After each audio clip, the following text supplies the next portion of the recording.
One of the big debates during this conflict has been to do with the strength of the Libyan army, and pictures like this have been rare. This is the brigade trying to retake the town of Az Zawiyah, not far from Tripoli, where the fighting has been ferocious. Residents have claimed indiscriminate fire by the army.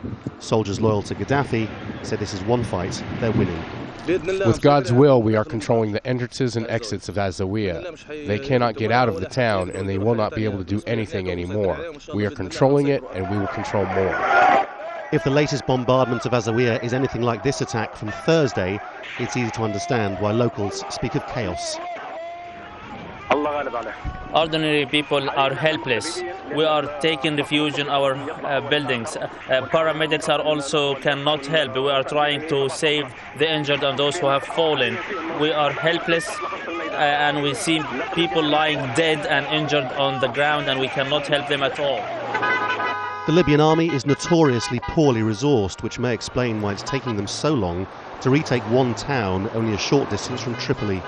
Even if the opposition fighters are badly trained, the one big advantage they do have is force of numbers.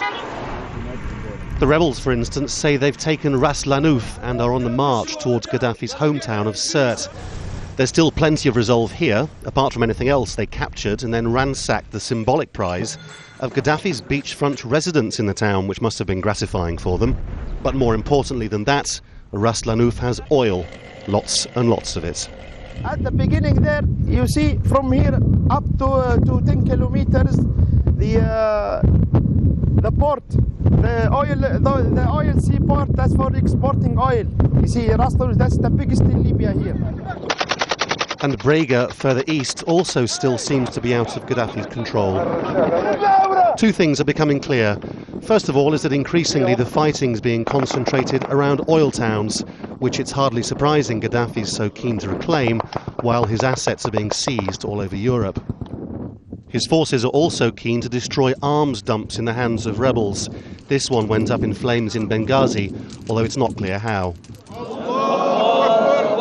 More than a dozen were killed, the funerals demonstrating once again how united Benghazi is against the government in Tripoli. The other development is that it's clear the fighting's becoming harder, and all the reports from the frontline towns suggest more people being killed than in previous days. The main reason why the two sides are so deadlocked is because neither is particularly strong. But all the same, it's hardly surprising the words civil war are beginning to appear more frequently to describe what's happening in Libya. Laurence, Al Jazeera.